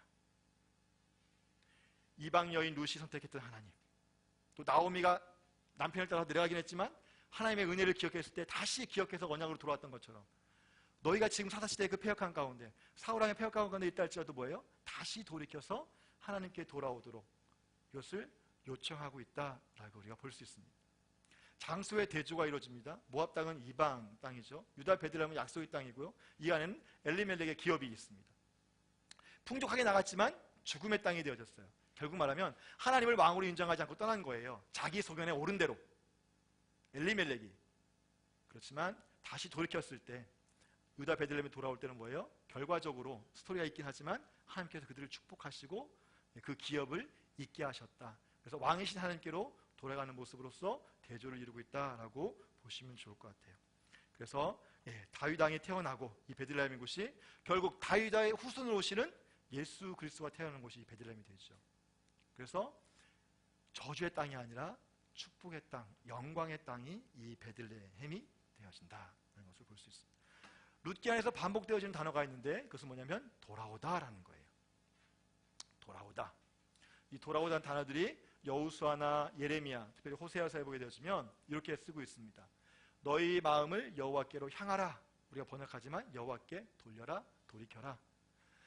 그리고 스스로 할례를 행하여 여호와께 속하라, 여호와께 돌아가라. 언약 백성을 구별됨을 얘기하는 것이죠. 내 마음의 악을 씻어버리라. 내 마음의 악을 버리고 다시 하나님께 회복해라, 돌아가라. 너희 묵은 땅을 기경하라, 묵은 땅을 회복하라 라고 우리가 볼 수 있어요. 자, 모든 의미는 뭐냐면 회개하고 하나님의 언약 백성으로서 언약을 떠나서 살다가 하나님이 깨닫게 하신 은혜 가운데 다시 돌아오면 진정한 회개의 의미를 이야기하는 거죠. 그렇다면 이스라엘 백성이 돌아가야 할, 이스라엘 백성은 무엇으로 돌아가야 될까요?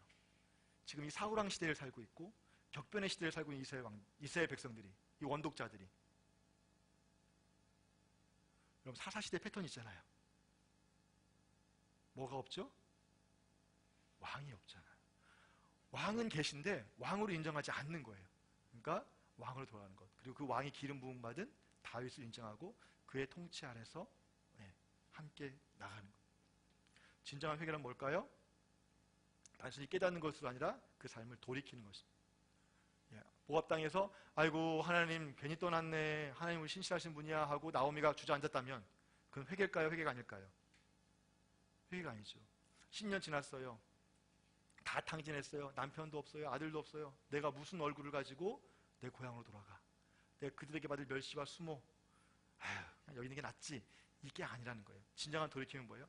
결국 수모가 있다 할지라도 뭐예요? 하나님이 약속하신 약속의 땅으로 돌아가는 거예요. 그때 하나님의 헤세드가 있고 은혜가 있고 사랑이 있고 회복되어지는 역사가 일어난다는 거죠. 그래서 회개는 그냥 마음에서 깨닫는 걸 끝나는 게 아니라 그의 삶의 태도와 그의 장소까지, 행동까지도 연결되는 것이 진정한 회개가 아닐까라고 우리가 생각해 볼 수 있을 것 같습니다. 그 다음에 또 반복되는 일과 하나님께서 돌보시다라는 거예요. 이게 긍정적인 측면에서 하나님께서 방문하고 시찰하시고 지켜보다 세다라는 의미로 우리가 해석할 수 있고요. 부정적인 측면에서는 하나님께서 조사해서 벌하다라는 거예요. 그러니까 하나님이 그렇다면 이스라엘 백성들을 버리셨는가라는 거예요. 사사시대. 시대적 배경이 사사시대잖아요. 근데 여기 보니까 돌보시사. 기근 때문에 내려갔어요. 한 10년 뒤때 소식을 들었는데 하나님 돌보셨대. 풍년 들게 했대. 여전히 뭐예요? 이스라엘의 어떠함에 상관없이 하나님께서 뭐예요? 그들의 구원을 베푸시고 그 땅을 회복시키셨다는 거예요. 그들이 회개만 하면. 또 회개할 걸 또 타락할 걸 알지만 그들이 부르짖으면, 왜? 하나님은 언약의 하나님이기 때문에 알면서도 다시 회복하시는 분. 하나님은 결코 이스라엘 백성들, 당신의 언약 백성을 버리시지 않는 분이다 라고 이야기해요. 하나님의 징계가 임하면 회복돼요. 구원, 하나님을 붙는 것이죠. 그럼 하나님께서 그들을 돌보시고 그들에게 용서하시고 다시 기회를 주시는 것들을 보게 되어집니다.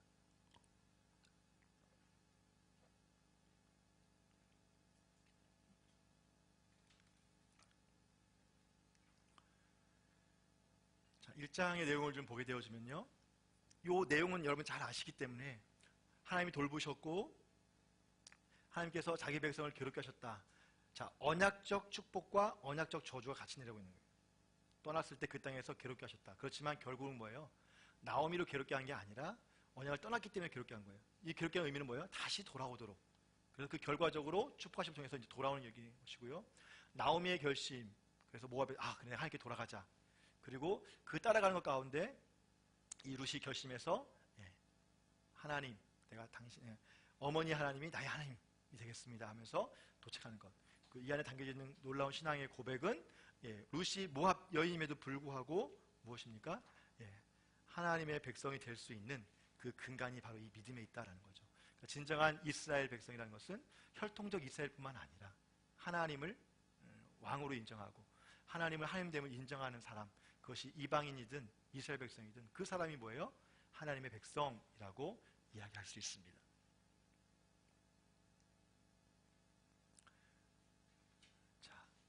나오미의 신앙 고백이 나와요. 여호와의 손이 나를 치셨으므로 라고 13절 이야기합니다. 돌아왔을 때 이제 사람들이 올라가면서 이야기하는 것이죠. 이제 더 이상 내가 이제 나이도 많고 내가 결혼해서 아들 낳는다 해도 너희들의 그 결혼해서 대를 잇지 못한다 하면서 그 자녀들이 죽은 것, 그 다음에 남편이 죽은 것들을 여호와의 손이 치셨다라고 이제 고백하는데요. 사사기에 보게 되어지면 하나님의 손이 계속 언급되어집니다. 그들의 재앙을 내리심으로. 그리고 여호와의 손이 아수르 사람에게 지난 큰 심히 환난을 당하게 하고, 이곳은 이제 블레셋 땅에 언약궤가 갔을 때 그 땅 안에 임했던 하나님의 재앙이에요. 자, 여호와의 손이요, 하나님의 언약을 떠났을 때 치십니다. 이 치심은 사사기에 발목되던 것처럼 완전한 치심이 아니라 언약 백성은 돌아오게 하는 것이에요. 이방 백성은요, 심판으로 다가가는 것이죠. 그렇다면 이스라엘의 고난은, 사사시대 또 이 나오미의 고난은 하나님 때문에 온 겁니까? 아니면 그들이 언약을 떠났기 때문에 온 겁니까? 당연한 거예요. 언약을 떠났기 때문에 주어지는 당연한 결과라는 것이죠.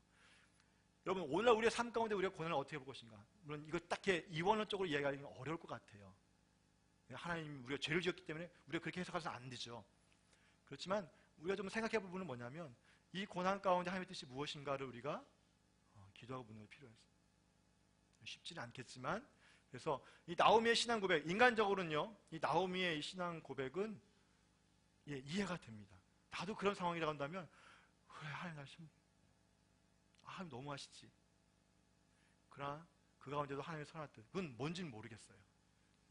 근데 이 치시는 그 모든 과정 끝에서 보니까 결국 이것이 다 하나님의 섭리였다라는 고백이 나올 수밖에 없는 그런 의 전개이긴 하지만, 어쨌든 하나님의 손은 뭐냐면 하나님의 언약 백성을 돌이키기 위해서 그들을 보호하신다는 거죠. 때로는 이것이 뭐예요? 아픔으로 올 수도 있고, 때로는 축복으로 올 수도 있다라는. 그러면서 또 룻이 신앙 고백을 하는데, 어머니의 백성이 나의 백성이 되고 어머니 하나님이 나의 하나님이 되겠습니다 라고 이야기합니다. 신명기 23장 10절에 보게 되었으면 모압 사람은 여호와의 총회에 영원히 들어오지 못한다라고 말씀하고 있어요. 자, 이걸 그냥 볼 때는 그러면 이 모압 여인인데 어떻게 이스라엘 백성이 될까? 단순히 믿음으로 될까? 라고 생각할 수 있는데, 문맥을 통해 보게 되어지면 신명기 23장 앞절에 보게 되어지면 민족 전체의 우상 숭배에 관련된 이야기를 할 때의 이야기입니다. 그러니까 이것은 모압 민족 전체가 우상 숭배하고 뭐라고 할까요? 금오스 신이라든지 말곰 이런 것들을 섬기는 그 가운데 있기 때문에, 그래서 그들은 여호와의 총회에 들어오지 못한다라는 어떤 의미로 문맥적 해석을 할 수 있다고 한다면, 이 모압 여인이었던 이 룻은요, 개인의 신앙을 가지고 하나님 앞에 오는 거죠. 그래서 그 언약적 관계, 그래서 혈통이 아니라 그가 믿음을 가지고 오고, 그리고 보아스라고 하는 유대인과 이 결혼을 통해서 언약 관계 안으로 들어올 수 있다라는 것이죠. 그러니까 하나님과 하나님의 백성의 차이는 뭘까요? 이스라엘만, 육적 이스라엘만 하나님의 백성이 아니라는 거죠. 이미 아브라함을 통해서 열어놓으셨던 것처럼 열방이 다 주께 돌아올 수 있다는 것입니다. 그러나 중요한 것은 그 안에 이 룻의 같은 고백, 그래서 하나님이 나의 하나님이십니다 라는 고백입니다. 사사시대 암울하고 하나님을 왕으로 인정하지 않던 그 시대에 이 이방 여인이 하나님을 섬기는 거예요. 자기의 신을 떠났다는 거예요. 가족에게 돌아가지 않고 그 신에게 돌아가지 않았다는 것은 그가 돌아가서 우상을 섬기지 않았다는 거예요. 그리고 나는 하나님만 섬기겠습니다 라고 하는 그 믿음의 결단의 고백으로 우리가 볼 수도 있습니다.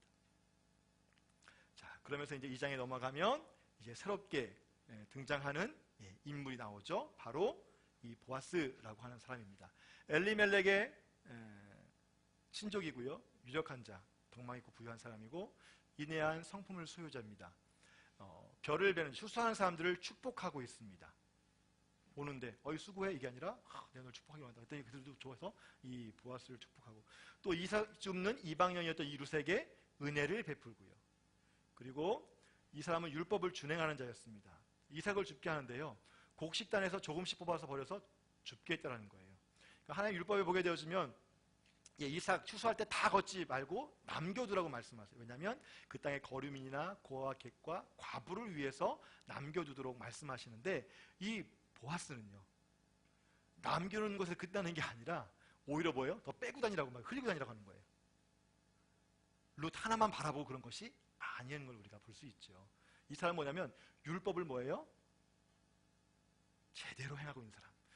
최소한으로 요만큼만 했으면 좋겠다고 하면 경계적이는데, 그 마음을 알아가지고 더 행했던 사람이 누구냐면 보아스예요. 어떤 시대에? 사사시대에.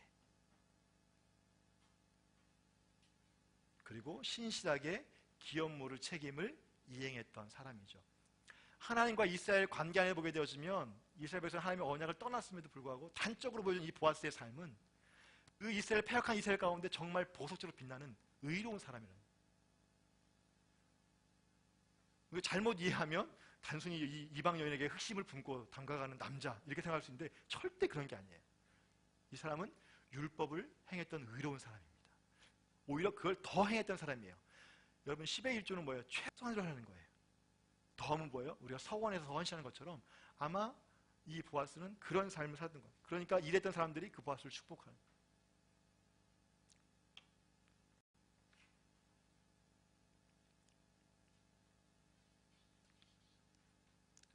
자, 이제 새로운 장소 베들레헴에 가고, 이 베들레헴에 좀 근처에 있었던 보아스의 밭, 이삭 줍는 현장으로 우리가 이동되어집니다. 이삭 줍기는요, 이미 율법에 이제 있었던 일이고요. 그래서 애굽에서 종되었던 것들을 기억하고 가난한 자와 거류민을 위해서, 가난한 자의 신원함의 공의를 베풀기 위해서 순종했을 때 손을 행하는 모든 것에 복 주시겠다라고 말씀하시면서 행하도록 이야기하고 있습니다. 이것은요, 사사기를 통해서 보게 될 때 당연히 율법에 있는 것임에도 불구하고, 당연히 지켜야 되는 것도 불구하고 이스라엘 백성들에게 제대로 행해지지 않았어요. 그러니까 이 보아스의 삶은 당시에 튈 수밖에 없는, 하나님 보시기에 정말 아름답고 마음이 흡족한 사람이라는 것들을 볼 수 있겠죠. 자, 그렇다면 지금 좀 더 한번 해석을 해볼게요. 원독자, 사울 시대를 살고 있는, 사울왕의 시대를 살고 있는 이스라엘 백성들도 이것이 지켜지기 쉬웠을까요? 블레셋의 압제, 전쟁 이런 상황 가운데 있는데 있는 자가 이렇게 하는 것들이 쉬울까요? 제대로 지켜졌을까요? 성경에 정확히 나와 있지는 않습니다만 쉽지는 않았을 거예요. 그렇다면 이 율법을 지키는 것, 이삭 줍기를 행하는 것은 누구를 위한 걸까요?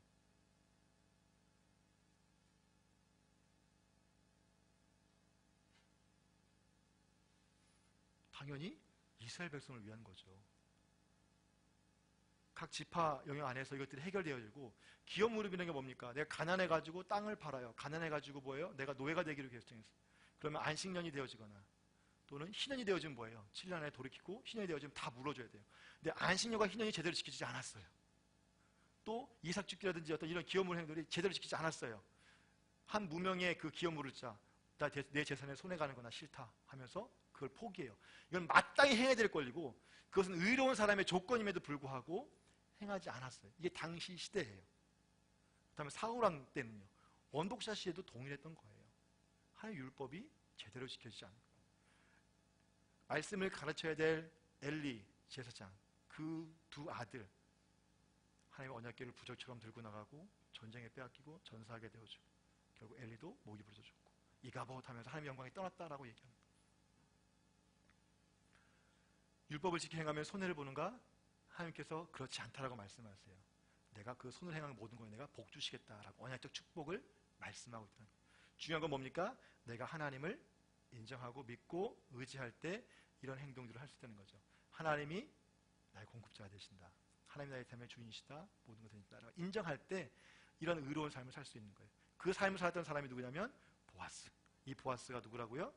다윗의 증조부. 다윗은 뼈대 있는 가문이에요.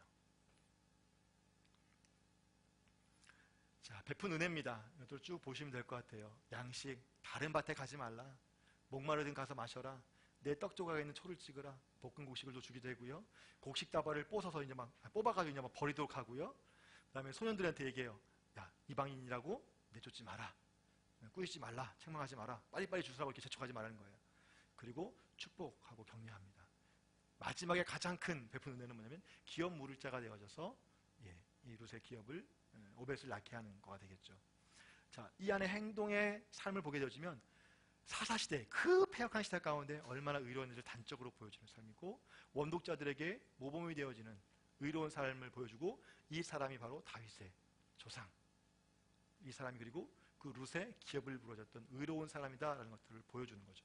그래서 결국 다윗은 그냥 하루아침에 모반을 통해서 쿠데타를 일으켜서 왕이 된 것이 아니라 정말 사무엘이 기름 부었고 또 그 여정 가운데 기록되었던 것처럼 사울왕을 죽일 기회가 있었음에도 불구하고 하나님을 기억하여서 죽이지 않고 그냥 그의 옷자락만 잘랐고 그 하나님의 율법을 지켰던 사람이다. 그는 하나님이 세운 왕이다라는 것들을 이런 사건을 통해서 보여주고 있다라고 볼 수 있습니다. 그래서 이 전체를 보게 되어지면요, 여호와의 축복에 대해서 보답하고 보호하시고 온전한 상을 주실 것이다 라고 이야기합니다. 이런 내용을 통해서 하나님의 축복이 있는 것이죠. 자, 이삭 주스러 다니다가 우리가 생각할 수 있는 것은요, 룻이 처음부터 딱 갔는데 거기가 보아스 밭은 아니었을 거라는 거예요. 죽다 보니까 딱 등장하는 장면이 지금 어디예요? 보아스 밭이에요. 보아스는 이렇게 의로운 사람이었어요. 그래서 그에게 하나님께서 만나게 했고, 그러니까 이 모든 섭리를 돌아보니까 하나님이 보호하시고 지켜주시고 응답하신 내용들이 그 안에 담겨져 있는 것들을 보게 되겠죠. 11절 12절에 나와 있는 그 축복의 보답을 내게 보게 되시면 너를 내가 축복한다 하면서 얘기해요. 왜냐하면 원인이 있어요. 우리가 인과라고 이야기하는데요, 룻이 보아스의 축복받는 이유는 뭐냐면 네가 하는 행동들이 분명히, 다시 말하면 알려졌다라는 거예요. 사람들에게. 시어머니에게 행한 것, 내 부모와 고국을 떠나 전에 알지 못하던 백성에게 온 것. 자, 내 부모와 고국을 떠났다라고 하는 건 뭘까요? 단순히 모압에서 유대 땅으로, 베들레헴으로 이민 왔다를 떠난 것이 아니라 이 안에 담겨진 의미는 뭡니까? 당시에는요, 자기가 섬기는 신은 함께할. 그러니까 결국 이 모압을 떠났다라고 하는 것은 결국 모압의 신을 버리고 뭐예요? 하나님을 섬기는 그 삶에도 내포하고 있다는 거죠. 그래서 네가 그 신, 너의 가족뿐만 떠난 게 아니라 그 신을 버리고 하나님께 들어왔던 것. 1장에 나왔던 그 신앙 고백처럼 그걸 내가 분명히 알았다. 그래서 축복한다. 여호와께서 내게 행한 일에 보답하시기를 원하며 이세 하나님 여호와께서 그의 날개 아래 보호받으러 온 내게 온전한 상 주시기를 원하노라 라고 이 보아스가 축복해요. 자, 이런 삶이 어떤 삶일까요? 이 보아스의 삶이 이스라엘 백성이 살아야 될 삶인 거예요. 출애굽하고 열방의 제사의 날 삼으셨잖아요. 출애굽에서 가나안 땅에 들어갔습니다. 이 땅에서 하나님의 성전이 함께 하시죠. 하나님이 왕으로 임재하십니다. 그리고 이제 신명기에 보게 되면 그 땅에 정착하면, 그곳에 가면 이제 성전이 정착되어지면 하나님의 성전이 임하게 되어지고 이 성전을 중심으로 레위인들이 있게 되어지고 이스라엘 백성들 전체가 있어서 하나님의 언약 안에 있을 때 하나님이 이들을 축복하는 거예요. 그래서 열방이 돌아오게 하는 것이 하나님의 구원 계획이었어요. 그러니까 이 이스라엘 나라들은요, 열방의 제사장 나라로서 이렇게 축복해야 되는 일들을 행해야 되는 것이 이스라엘 백성들의 사명이고 그들을 하나님께 출애굽시키고 언약 맺은 목적이라는 거예요. 근데 그것이 민수기 이후로 계속 사사기 때는 완전 나락을 찍게 되는 것이고, 그게 안 되니까 하나님께서 이스라엘 역사 가운데 다시 돌아오라고 이야기하세요. 그래도 안 되니까 하나님께서 직접 인간의 몸을 입고 이 땅에 오셔서 장신이 대제사장이 되어주셔서 이 모든 세상의 죄를 단번에 씻으신 거죠. 십자가 사건으로. 자, 그 일들을 이스라엘에 맡겼는데 지금 이 사사 패역한 시대 가운데 누가 하고 있는 거예요? 보아스가 하고 있는 거예요. 이 보아스는 그 제사장적 삶을 온전히 살고 있는 사람의 대표다라고 볼 수 있겠죠. 그래서 1절부터 이제 요 18절까지 3장의 내용을 보게 되어지면 이제 롯의 순종과 이제 보아스의 책임이 나옵니다. 그래서 나오미가 계획을 해요. 야, 이제 우리가 안식할 곳이 필요하다. 그래서 이제 롯이 이제 기업물을 짜서 어떻게 해야 되는지 이야기할 때 순종하고요. 롯이 가서 이제 인애를 구하죠. 그래서 보아스가 내가 기업을 물겠다. 보아스 은혜를 베풀고 롯이 보고했을 때 나오미가 이제 기대하는 장면으로 이제 끝나게 되어지는데, 자, 시어머니가 이제 이야기합니다. 왜냐하면 그 2장에서 그가 어떤 사람인지에 대한 베푼 은혜에 대해서 들었을 때, 그는 우리의 친족이고 우리의 기업 물자가 된다라고 이야기하는 거예요. 그래서 그가 이제 3장에 보게 되어지면 이게 타작 마당에 그날 밤에 가서 그 발치에 가서 어떻게 하니까 이불을 덮으라라고 이야기하는 것이죠. 그때 룻이 얘기합니다. 어머니의 말씀대로 내가 다 행하리이다. 시어머니의 명령대로 내가 다 하리다 라고 이야기합니다. 자, 요것은요 이렇게도 볼 수 있을 것 같아요. 자, 원독자, 지금 사울 왕의 촉이라고 한다면, 다윗 왕이 되기 전이라면, 자, 사울 왕한테 쫓기고 있는 이 다윗을 왕으로 인정하고 따를 것인가? 나오미의 고백을 통해서 이방 여인은 하나님의 율법 안에서 그 지키는 기업 물자 행위를 할 때 순종함으로 나아갔어요. 이 안에 단순히 순종이지만 여러분 생각해보세요. 보아스는 당시에 나를 추려보면 뒤에 보게 되지만 젊은 사람이 아닌 나이 많은 나에게 온 곳에서 은혜에 있다, 의롭다라고 표현을 하거든요. 그러니까 보통 생각할 때 이거예요. 기업 물자를 찾아갈 때 이왕이면 내가 여자라고 한다면 젊고 능력 있고 뭐 잘생긴 사람을 찾아가겠죠. 근데 보아스는요, 물론 당시 유력한 사람인 건 맞아요. 성품도 좋고 부유한 사람인 건 맞습니다. 근데 나이는 많지 않았던 것 같아요. 아니, 많지 않았던 게 아니라 나이는 굉장히 많으셨던 것 같아요. 그러니까 보통 생각한다면 여인이라고 한다면 남자가 좋으니까 젊은 남자를 기업 물자 이렇게 찾아갈 텐데 그게 아닌 걸 보고 의롭다라고 이야기했던 것처럼 이 룻은 어머니의 명령이 어떤 에 상관없이 보아스의 상황에 상관없이 어머니의 말씀에 순종해서 그 율법을 지키기 위해서 그 일들 하는 순종.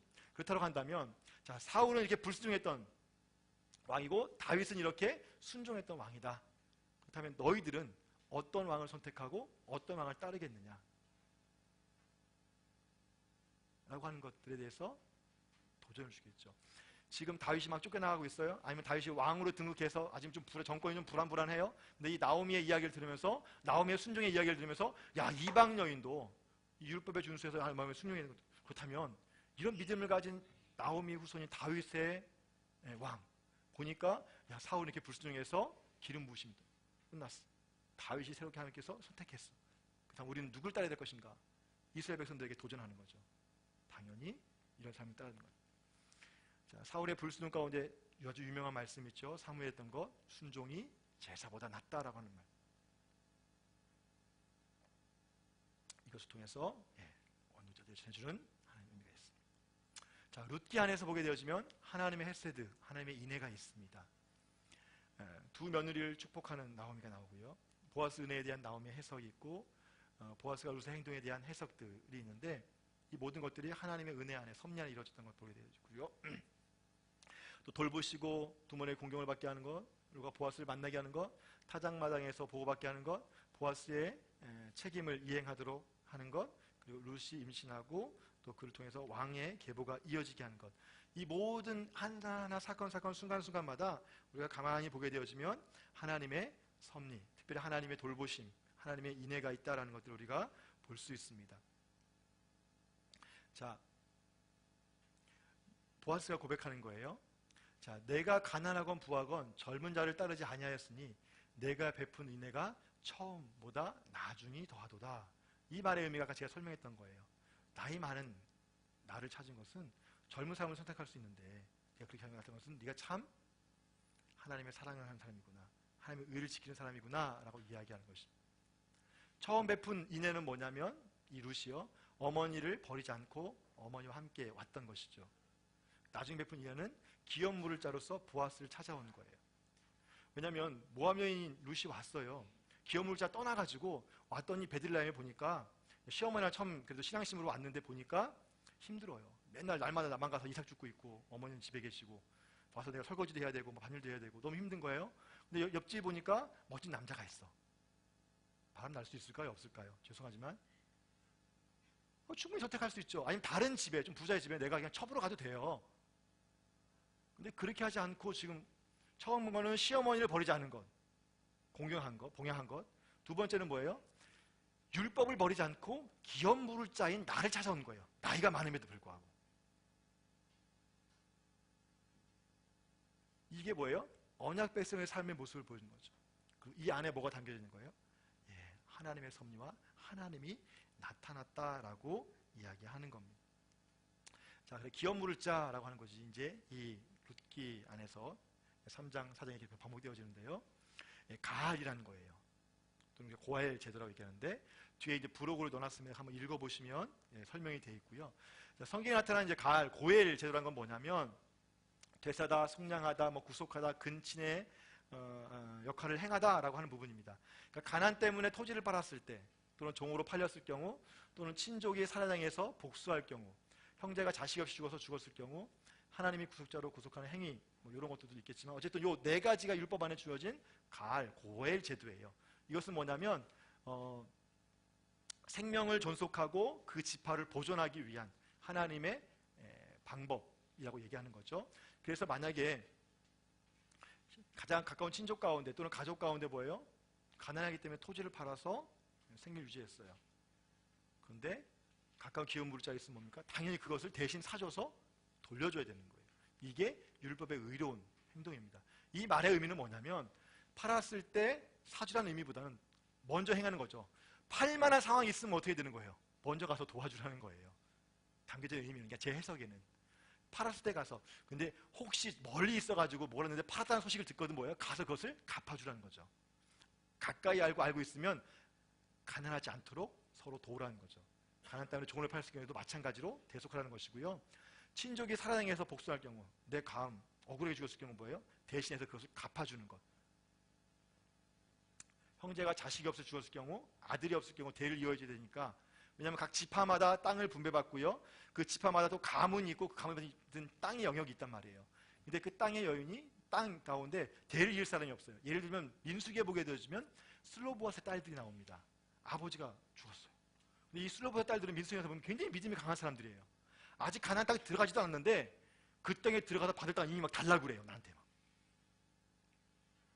여인들이 이렇게 그 땅에 대한 이 뭐랄까요, 하나님 행하실 일에 대한 그 믿음을 보여주기 위한, 그래서 이제 뭐 가나안 땅에 대한 정복에 대한 동료의 어떤 그런 귀감이 되긴 하지만, 거기 보게 되어지면 이렇게 자식이 없이 딸만 있을 경우에도 이렇게 되는 그 전례가 되긴 했지만요, 아들 없이 죽었을 경우에 대신 씨를 주어서 그 가문을 잇게 하는 것이 그 지파의 존속, 공동체의 존속을 위해서 필요했던 것.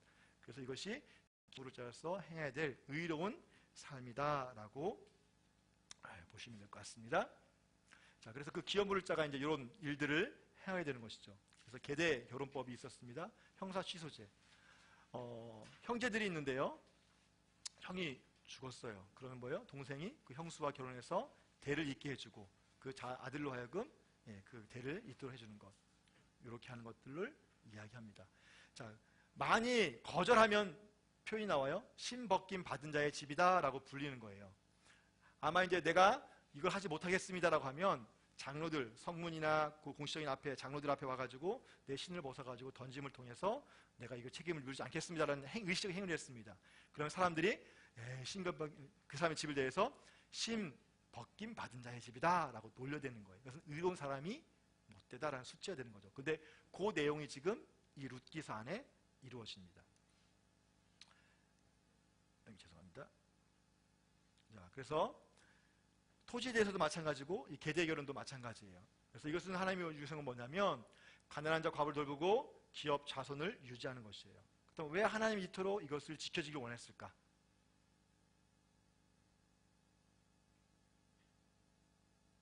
지금의 우리의 사회 규범이나 관념에서는 있을 수 없는 일이에요. 그렇지만 고대 근동에서 이렇게 한 이유는 뭘까요? 돌보고 유지하는 것입니다. 결국 이걸 통해서 하나님께서 원하셨던 건 뭘까요? 출애굽의 목적처럼 제사장 나라의 역할을 감당하는 거예요. 12지파가 이스라엘이 온전히 이런 사랑, 하나님의 말씀을 읽고 이끄는 삶을 탐을 통해서 그것들 이루어지는 것. 자, 보세요. 제가 우리가 이제 출애굽기, 그다음에 레위기, 민수기, 신명기, 모세 오경을 통해서 봤을 때 가나안 땅에 들어가서 하나님께서 계속 이야기하는 건 뭐냐면 열방의 제사장 나라 삼아주기 하시는 건데, 근데 그럼 그게 뭐냐라는 거예요. 신명기 28장에 보게 되면 축복과 저주를 맺습니다. 물론 레위기에도 그 축복과 저주의 내용이 반복되어져요.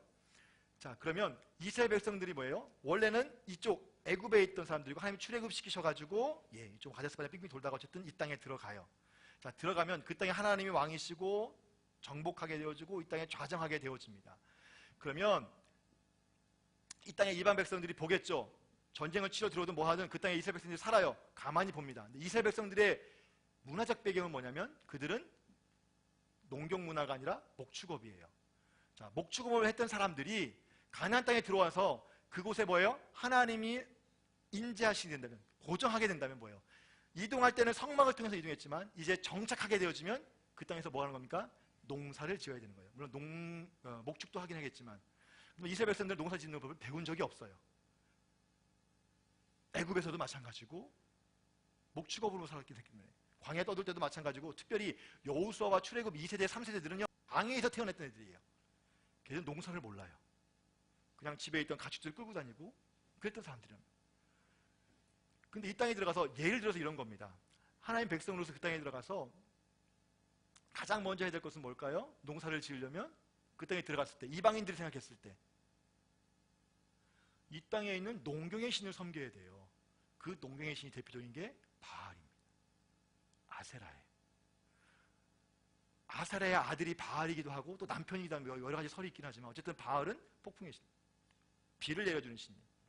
그러니까 농사를 지을 때 가장 중요한 게 뭐냐면 비예요. 이 비가 어떻게 내리냐면 이 아세라와 바알이 사랑을 나눌 때, 관계를 할 때 거기 나오는 그 정액이 비라고 믿었어요. 생명의 씨앗들이 떨어진다고 믿었어요. 그래서 땅이 이렇게 자란다. 그래서 바알 신을 섬기는 건 뭐냐면 이 땅에는 이 평야에 있는 사람들, 뭐 블레셋 마찬가지로 있는 사람들 농사를 지으면서 당연히 뭐예요? 그 바알을 섬길 수밖에 없는 거예요. 근데 어느 날 이스라엘 백성들이 쳐들어왔어요. 땅을 정복했어요. 그리고 뭐 농사를 짓는데요. 옆에서 보니까 어때요?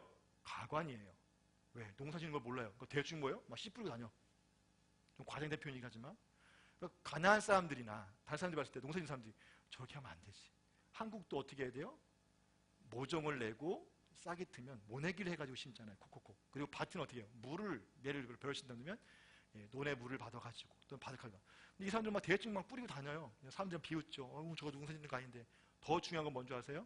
이들이 신을 안 섬겨. 바알 신을. 바알 신이 비를 내리시는데 생명을 주는데 이들은 하나님을 섬긴대. 되게 우습겠죠? 1년이 지났어요. 추수 때가 되어졌습니다. 놀랍게도요. 이스라엘 백성들이 대충 뿌렸는데 하나님이 언약적 축복을 하시니까 그 땅에 곡식이 예를 들어서 10가마니가 나오면 보통이에요. 근데 이스라엘 백성들이 20가마니가 나오는 거예요. 불의 사람들은 열심히 심었는데 10가마니 그냥 평정작 됐어요. 뭔가 좀 이상한데? 쟤네 뭔가 소 뒷걸음치다가 쥐잡은 격으로 어쩌다 뭐 됐겠지. 다음에 또 했어요. 애들 마찬가지 막 뿌리고 다녀요. 좀 과장된 표현이긴 하지만 근데 또 추대 보니까 이번에는 뭐예요? 더 축복하셔가지고 30가마니가 나와. 우리는 그때 비가 안 내려가지고 5가마니밖에 안 나오는데 그럼 그때 이 가나안 땅에 있던 이방 잡족들은 뭘 생각할까요? 야, 저들이 누구기에? 저들이 섬기시는 누구이기에? 라고 하는 부분으로 갈 수 있겠죠? 그래서 뭡니까? 하나님이 참신 것들을 보여주고 그들이 독에 오게 하는 거예요. 근데 가만히 보니까 이런 농사뿐만 아니라 이들의 삶의 양태가 어떤 거예요? 당시 고대 근동에서는 힘센 놈이 짱이에요. 내가 힘세다? 키 크다? 골릭 같은 사람들 예를 들어서 안악자순 같은 뭐예요? 부족의 부족장이 되면서 뭐예요? 여자들 다 내 거, 맛있는 거 다 내 거, 좋은 거 다 내 거예요. 근데 가만히 이 가나안 땅에 들어온 이스라엘 백성들의 삶의 양태를 보니까 이런 삶을 살아요. 가난한 자를 골보고 과부를 돌보고 또 온다라 뭐예요? 씨를 이을 씨가 없으면 형제가 대신 잊게 해서 그 가업을 잊게 해요. 고대 근동에 있었던 다른 잡족들이 봤을 때는 뭐야? 잡족의 표현이 그렇지만 이방 사람들이 봤을 때는요, 이건 말 같지도 않은 일이에요. 어떻게 저렇게 살 수 있지? 저런 삶의 양태의 모습이 어떻게 저렇게 나오지? 그럼 저들이 섬기고 있는 신은 뭐지? 하나님께 돌아오는 거예요. 그들은요, 모압 금오스 신 몰렉 신이라고 얘기합니다. 전쟁의 신이거든요. 싸움 나갈 때마다 뭐예요? 왕이나 족장의 아들들을 인신 불에 태워서 이렇게 손에 올려놓고 불에 태워서 드려요. 그리고 확 이기겠다. 그런 야만적인 행동을 하는데 이스라엘 백성의 모습을 보면 그렇지 않아요. 그들의 신은 굉장히 인격적이고, 근데 또 그들의 신은요 최고예요. 애굽을 얘기 들어보니까 애굽을 10가지 행내에서 초토화시켜 놓고 왔어요. 여리고 성도 무너뜨리고 들어오셨어요. 그 방법이 뭐예요? 자기들이 싸운 게 아니에요. 하나님의 방법으로 싸웠어요. 그런 신. 그래서 결국 하나님이 뭐예요?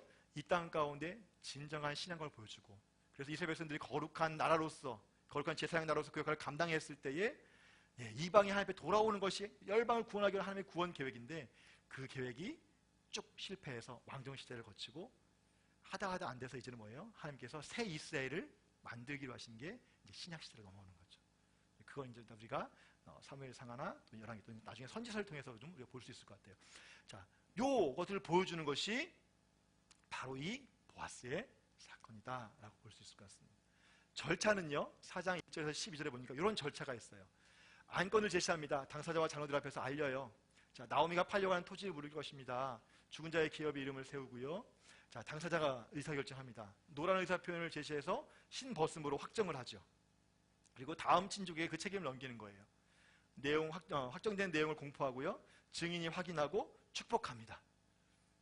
자, 룻기 안에 굳이 그냥 보아스가 기업 물자가 되었어 라고 쓰면 되는데 4장 1절부터 10절까지 이런 기업 물음의 절차를 세세하게 기록한 이유는 뭘까요? 보아스가 룻의 기업을 물은 것은 합법적 절차다라는 거예요. 다윗은 그 가문의 후손이라는 거예요. 율법을 제대로 지키고 있는 거예요. 단순히 그냥 신발 던지고 하는 것이 아니라. 그래서 이스라엘 왕으로서 그는 마땅하다, 합당하다라고 이야기하는 거죠. 그러니까 그의 조상 이 보아스를 보면 뭡니까? 율법의 완전한 자. 좀 과장된 표현이겠지만 다윗도 그러하다. 그는 기름을 부음 받았고 왕으로 세움을 받았지만 사울 왕을 죽일 기회가 있었지만 도망 다녔지 그를 죽이지 않았다. 그를 해칠 수 있는데 그렇게 하지 않았다. 너희들이 생각할 때 사울 왕이 죽고 이렇게 패한 것, 다윗이 모방을 일으킨 것이 절대 아니다. 다윗은 합법한 하나님의 왕이다라고 이야기합니다. 자, 그리고 장로들이 룻에 대한 축복을 하죠. 라헬과 레아 두 사람과 같게 하시고, 자, 라헬과 레아예요. 라헬은 베들레헴에 장사되어졌고요. 다윗의 고향 그곳에 장사되어진 사람이고요. 레아는 헤브론에 장사되었습니다. 역시 이곳은 다윗의 즉위장소가 되어집니다. 이걸 또 추론해 본다면 헤브론 통치하고 있는 시대라고도 볼 수 있을 것 같기도 해요. 근데 그건 조금 더 과한 해석인 것 같고요. 어쨌든 라헬과 레아라는 것은 이스라엘 백성 어떻게 보면 정통을 잇는 두 여인이라고 볼 수 있을 것 같고요. 그리고 이 베들레헴에서 장사되어졌고 다윗 유다 지파에서 태생했던 사람. 그래서 축복하는 일들이 있겠다라고 보시면 좋을 것 같습니다. 자, 보아스에 대한 축복입니다. 에브랏 베들레헴에서 유명해지고 베레스의 집과 같게 해라라고 이야기합니다. 자, 창세기에 보게 되어지면 유다와 이제 다말 사건이 있죠. 여기 보게 되어지면 이 유다와 다말 사건도 이 자부가 다말이 유다의 아들 세라를 주지 않아가지고 그가 어떻게 합니까? 창녀처럼 이렇게 위장을 해가지고 유다와 동침을 하고 그 인장을 받게 되어지죠. 그러면서 이제 낳은 아들이 이제 베레스와 이제 세라예요. 근데 이때 유다가 하는 말이 뭐냐면 그가 나보다 옳다라는 얘기예요. 이 말의 의미는 뭐냐면 세라를 주어서 계대결혼에 의해서 대를 잇게 해줘야 되는데 이 셀라가 어렸나 봐요. 그리고 또 죽을까 봐 주지 않았어요. 그랬더니 이 다말이 어떻게 했습니까? 시아버지를 찾아간 거예요. 그리고 관계를 하고 나서 대를 잇게 했죠. 나중에 소식을 들었어요. 다말이 임신했다더라.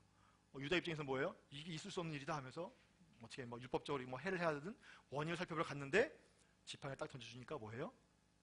깨닫는 거죠. 네가 나보다 의롭다. 그러니까 계대 결혼했다는 것들을 인정해주고 있는 거죠. 그래서 요 가문이 되게 하는 것이고요.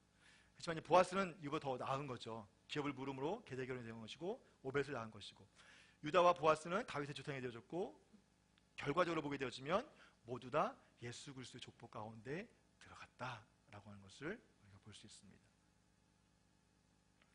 그리고 장로들이 축복이 나오고 여호와께서 임신하게 하셨고 여인들의 축복이 나옵니다.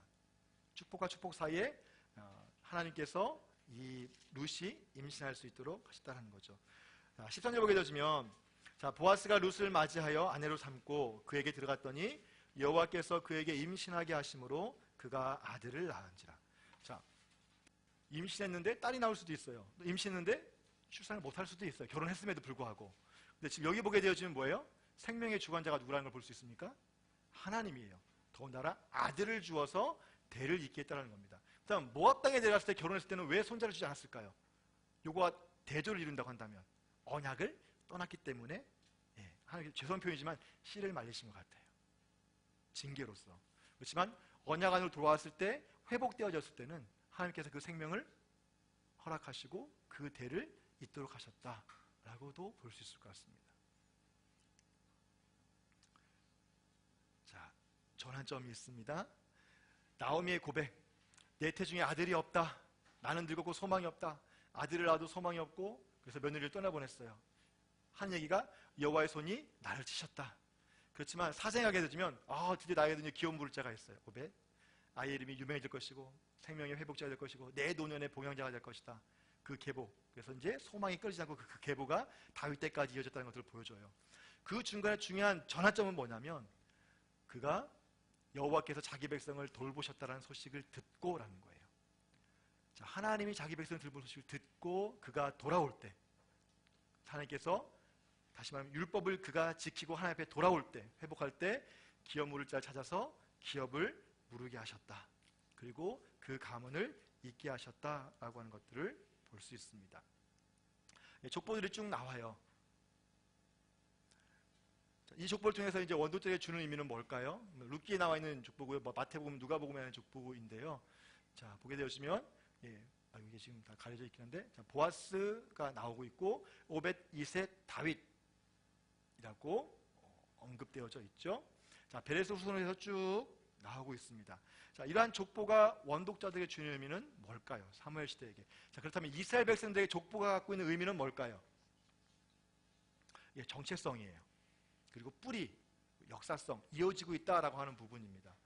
저자 입장에서는요, 사무엘 상하에는요, 다윗의 족보가 언급되어 있지 않습니다. 창세기에 보게 되면 족보가 언급되죠. 톨레도이라고 해서 족보, 계보가 이어지는데 이 족보, 의로운 사람의 족보와 그렇지 않은 사람의 족보의 대비를 통해서 하나님의 언약이 어떻게 흘러가는지를 창세기에서 계속적으로 보여주고 있어요. 반복해서. 자, 근데 지금 이 다윗 왕조를 이어갈 새로운 왕의 족보가 언급되어짐을 통해서 무엇입니까? 다윗 왕조의 정통성을 이 룻기 안에서 지금 보여주고 있는 거예요.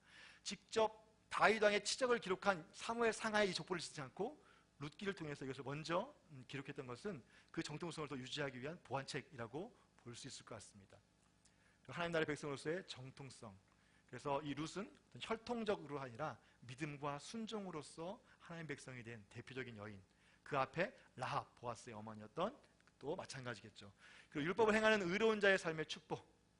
보아스. 그리고 장로들의 증인과 내용의 축복 내용을 통해서 보는 것이죠. 자, 그렇다면 우리가 원독자 입장에서 다윗 왕조의 정통성을 우리가 어떻게 볼 것인가라고 하는 부분이 당연히 다윗은 의로운 사람의 가문의 후손이다. 그리고 이 다윗은 무엇입니까? 하나님이 왕되게 하신 하나님의 사람이다라고 하는 것을 우리가 볼 수 있겠죠. 족보를 정리하면 이렇게 볼 수 있을 것 같아요. 그래서 보아스과 룻 사이에서 오벳과 이삭을 애도했고 이렇게 계보가 이어져 가는 것을 볼 수 있습니다.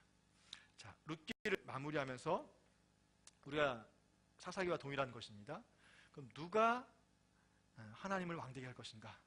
하나님의 하나님됨, 하나님의 하나님됨과 하나님의 왕됨은요, 하나님 왕이신다라고 고백하는 것으로 끝나는 게 아니라 그 왕이신 하나님이 당신과 언약을 맺은 백성에게 주어진 그 율법을 준수하고 그 율법대로 행하는 삶을 살 때, 신명기 6장에 나와 있는 그 말씀처럼 그 말씀을 존중하고 하나님을 사랑하고 예수 사랑하는 그 삶을 율법 정신의 삶을 살아갈 때 그게 뭐예요? 진정으로 하나님을 위하는, 하나님을 왕으로 위하는 것이다 라고 볼 수 있습니다. 룻기 안에서는 패역한 사사시대 가운데 사사기 다시 읽기도 싫습니다. 왜요? 나락으로 계속 떨어져요. 끝까지 나락이에요. 레위인들조차도 나락이에요. 근데 그 사사시대 가운데 이 룻기와 같은 아름다운 이야기가 있어요. 패역해서 왕이 없으므로 자기 소견에 옳은 대로 행했던 그 시대 가운데 하나님을 왕으로 인정했던 보아스, 그리고 하나님의 율법으로 들어왔던 이 나오미와 또 믿음으로 하나님의 언약 백성으로 들어왔던 이 룻기, 이방 여인, 그것 가운데 하나님의 은혜를 베푸셔서 그 후손을 통해서 하나님 나라의 왕조를 이끌어가게 하신 하나님, 그것은 하나님의 하나님됨을 인정하는 자, 하나님의 말씀을 지키고 그 가르침대로 준행하는 자들에게 있는 것이죠. 누가 하나님의 헤세드, 하나님의 은혜를 받습니까? 하나님의 말씀에 순종하는 자, 하나님의 말씀을 존중히 여기는 자, 그 말씀대로 지켜 행하는 자. 서로 그 말씀을 떠났다 할지라도 이 나오미처럼 듣고 다시 돌이키는 사람. 다윗도 실수했지만 돌이켰습니다. 그때 무엇입니까? 하나님의 은혜, 구원의 은혜를 받을 수 있는 것이죠. 여러분, 사사기 패턴 안에 우리 안에 있는 그 숨은 연약함을 본다라고 한다면 이 룻기를 통해서 동일하게 그 숨은 패턴 안에서 그럼에도 불구하고 우리가 나오미처럼 하나님 앞에 돌아갔을 때 하나님께서 회복하고 축복하신다는 걸 우리가 볼 수 있을 것 같습니다. 원독자들에게는 다윗 왕조의 정통성을 가르치고 있다라고 우리가 볼 수 있겠고요. 이렇게 해서 룻기 강의를 마치도록 하겠습니다. 제가 기도하고 마치겠습니다. 하나님 감사합니다. 패역한 사사시대 가운데 하나님의 아름다운 그 보석처럼 빛나는 룻기를 주셔서 너무 감사합니다. 하나님의 의로운 사람 나오미, 의로운 사람 보아스, 그리고 하나님 이방 여인이었음에도 불구하고 하나님을 믿고 따랐던 이 룻, 그 둘의 율법 이행을 통해서 기업 무릎을 통해서 하나님이 택한 왕이 태어나게 하신 것 너무 감사합니다. 이 말씀을 통해서 다시 한번 우리가 어떻게 하나님을 왕으로 인정할지, 또 우리가 하나님 나라의 백성으로 어떻게 살아가야 될지, 그리고 우리가 하나님의 헤세드, 그 사랑과 은혜 안에 어떻게 반응해야 될지 하나님 깨닫게 해주시옵소서. 그리고 그런 삶을 살아갈 수 있도록 인도해 주시옵소서. 감사를 드립니다. 예수님의 이름으로 기도합니다. 아멘. 수고하셨습니다.